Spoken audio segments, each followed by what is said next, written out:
2. The Copper-Brown Face. Lansbury Hall had always had a very funny reputation. The old estate had been taken over some 250 years before by the Lansbury family, outsiders who were looked upon by the local people as foreigners, or emmets, as the Cornish call them. As such, they were not welcome. The Lansburys had become especially unwelcome when the locals had discovered that they were the kind of snobbish foreigners who would demolish the original house, an interesting and very ancient, but certainly very old-fashioned manor house, and would build up in its place something very smart and modern. Modern that was, for that time, long ago. Then, as if to add insult to injury, the newcomers had even rejected the proper Cornish name for the place. They had started calling it by the highfalutin name of Lansbury Hall. "Lansbury Hall? 'Tisn't proper," it was said. "Who do they think they be?"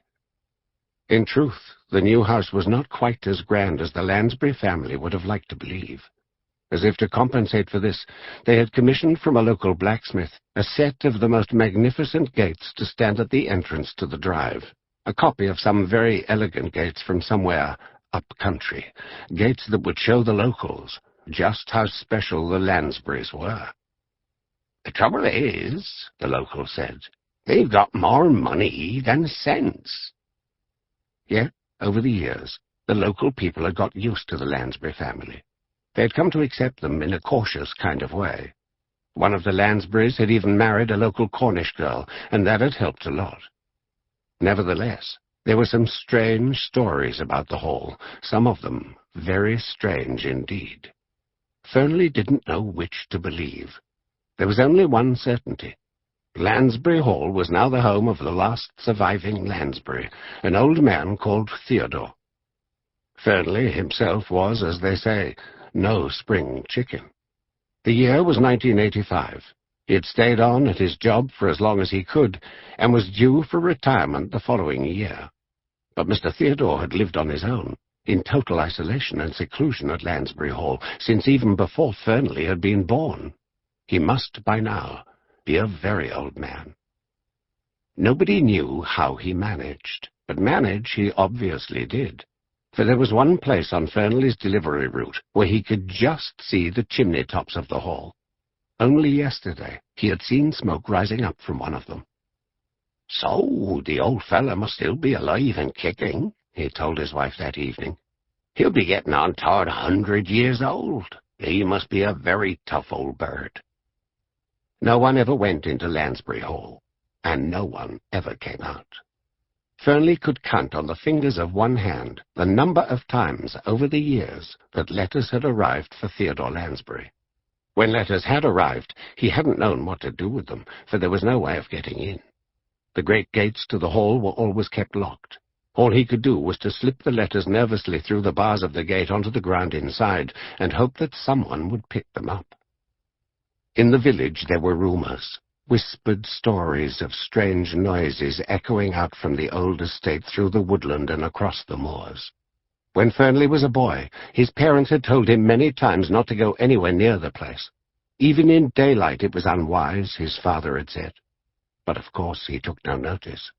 Old people like his parents always had such stuffy ideas.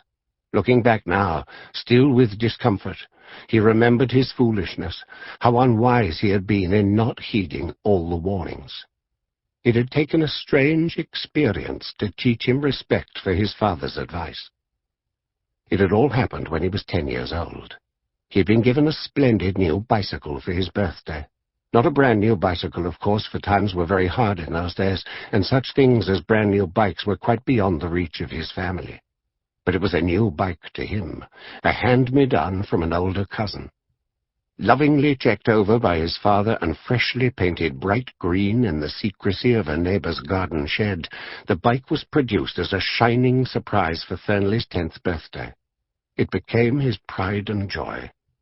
During the summer holiday that year, he went off on many wonderful long rides, first pushing biscuits into his pocket, then waving happily to his mother, setting off across the moor, stopping from time to munch biscuits and to enjoy the countryside.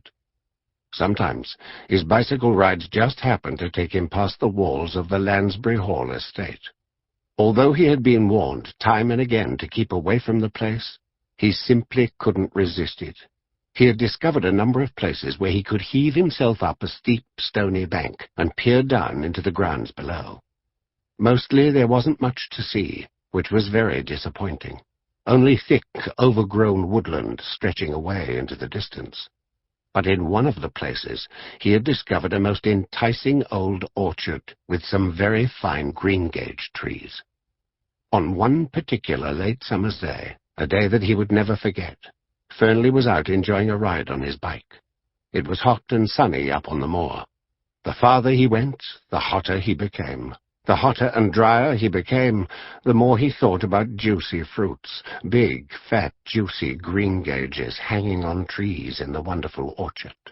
Quite soon, as if by sheer coincidence, he found himself cycling in that direction.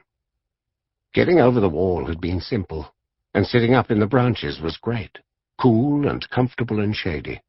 The greengages were just at their best. He was sitting there, feasting on the fruit, noisily munching the juicy flesh and spitting out the stones with pleasure, when something made him stop and listen. He raised his head and looked out, up, across, and into the next tree. What he saw there gave him such a start. A face stared out from the leafy shadows, a very strange, copper-brown face. Fernley let out a gasp of dismay. He didn't stop to look again. Spluttering and almost choking, he slithered in panic down the tree, scraping his hands and legs as he went. Landing shaken at the bottom, he made a frantic dash for the bank, heaved himself over and grabbed his bike.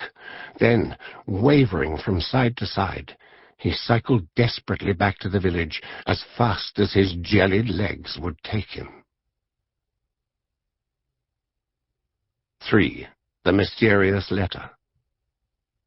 Fernley was a very sorry sight by the time he finally got back home. His hands and legs had bled quite badly. He was burning hot and wet all over, with squashed fruit mess all down his shirt. His face was a very bright, shiny red. After rushing indoors, he was promptly sick in the bathroom basin, to the great distress of his mother, but to the considerable delight of his small sister Loveday. She always enjoyed an exciting happening, especially if it was to Fernley's disadvantage. At tea-time, he had been pleased to see her sitting uncomfortably at the table, with such big, round, frightened eyes, whilst he told his colourful story, the story of the strange, brown face. He made it all as vivid as possible. Fernley wasn't quite sure whether his parents believed the story or not. They glanced uncomfortably at each other. Then they tried to play it all down.